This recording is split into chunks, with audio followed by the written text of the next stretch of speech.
سما کلیزه وده چر منیسټر یا وزیر اعلی صاحب زموږ د سوات دی لکه په کار خو دا چې دا کلیزه کم از کم هغو په نشترحال کې خو کولی او مردان والا ډېر زیاته په مینه دا کلیزه وکړه داسې الفاظ نشته چې موږ ستاسو شکریه څنګه ادا کړو.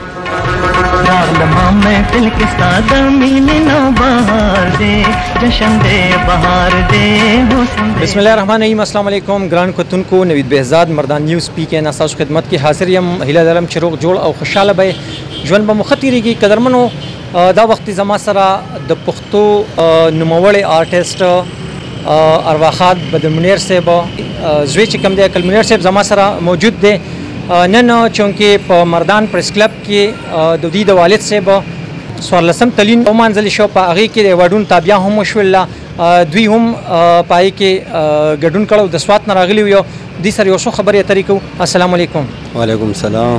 کلمنیر صاحب، اول خو ورته په مردان ته په راتګ باندې ډېر زیات هرکلی ویم او بیا راته دا ووایه چې تاسو څنګه محسوسوئ ستاسو د والد صاحب کلیزه چې کوم وه هغه نن مردان پریس کلب کې ومانځل شوله؟ دا خو ډېره زیات دغه وشو، لکه 14مه کلیزه وه ده او مردان والا ډېره زیاته په مینه دا کلیزه وکړه، خاص کر مردان پریس کلب والا، تاسو پکې مردان نیوز والا. موږ د تاسو ټولو ډېر زیات شکرګزار یو چې یار دا تاسو هر کال دا موږ سره دا تعاون کوئ، دا کلیزه تاسو خپل په سر باندې کوئ. زه به دا وایم چې یاره مردان که پېښور دی او که ټول لیزه ټول ډېر زیاته شکریه ادا کوم، ځکه چې ما هغه دغه ته ومویل چې یاره که موږ سره داسې الفاظ نشته چې موږ ستاسو شکریه څنګه ادا کړو. بلکل ډېره زیاته مننه ستاسو هم کوو چې مردان ته راغلي. ستاسو والد صاحب پیله کلیزه چې کومه وه یا سیکنډ وه هغه په نشترحال کې وه او هغه د میا افتخار حسین صاحب دور د نیشنل پارټۍ او هغوی ډېر شان و شوکت سره هغه مانځلي وه، د دنیا بل آرټسټان پکې راغلي وو ډېره ښکلې یو طریقې سره. اوس هغه سینه کېږي دا ولې؟ نو جی دا خو مونږ هر کال په هره برسۍ کې مونږ چې یاره مونږ سره د تعاون وکړی شي او دې خپل فنډ یا صحیح مونږ له وکړي، ځکه چې بدر صاحب خو هم تاسو ته پته ده په پښتونخوا و، بلکل د پښتنې خاورې و.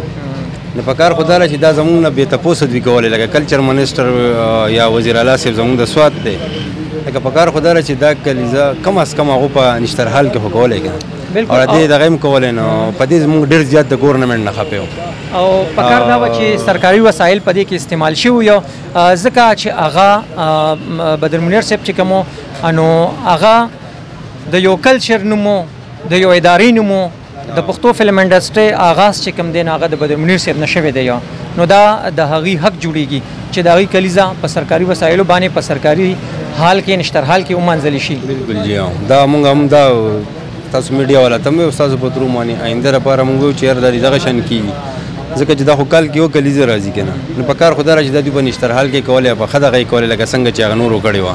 بلکل نو هغه شانتې په کار ده. بس ما د نوم په دغه کې ووایي تاسو واورېدو چې یاره کېدای شي زیات کسان پرې خفه شوي وي چې د نومونه له مونږ سیاسي بحث نه کوو، خو بهرحال د ګورنمنټ نه دا ګیله شته چې یار کم از کم صحیح ستاسو ګیله بلکل په ځای ده.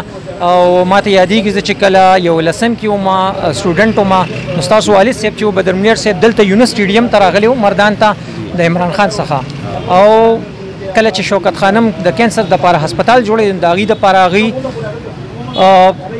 یو کس ته جوړې غوړولې ده او د هغې دپاره یې چندره غونډه کړې ده. نو بلکل دا د هغوی ډېر غټ احسان دی په دې ټول پاکستان باندې. نو اوس پکار ده چې هغوی هم په ښه الفاظو کې یاد کړي او د هغوی دا کلیزه چې کوم ده په سرکاري سطح باندې ومانځلی شي. مونږ خو دغه بس ګورنمنټ ته اپیل کوو، خاص کر کلچر منیسټر صاحب ته، وزیر اعلی صاحب ته، زمونږ مشران دي درانه دي چې دوی نه کوي نو موږ بل څوک کوي. صحیح ده. یو تپوس بل کوم، ستاسو په وروڼو کې یو دلبر منیر چې کوم دی هغه فلم انډسټرۍ کې رکنۍ نه علاوه تاسو یا بل څوک هم شته؟ نه بس دلبر منیر هم فلم انډسټرۍ کې دی، هغه لکه لګیا دی او سید منیر پکې هم لږ ډېر کار کړی دی.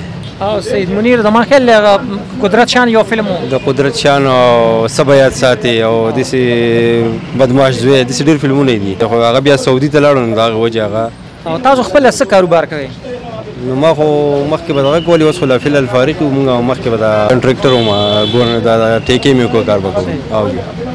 ټیک شو، ډېره زیاته مننه، یو جهان مننه. یو ځلې بیا مردان ته په راتلو باندې هرکلی او مننه چې زمونږ کتونکي کم چې ستاسو د والد صاحب د پاره د برسې د پاره راغلي یو نو د هغې حوصله افزایي هم تاسو وکړله او د هغې شکریه هم ادا کړله.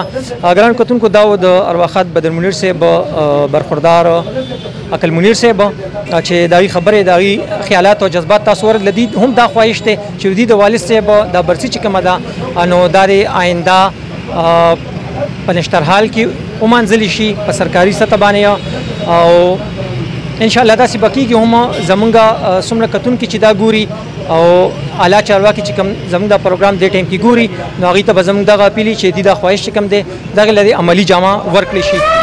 دنیا مې ستا شاه درنلم څوک به مې بسې کړي چا ته وژاړم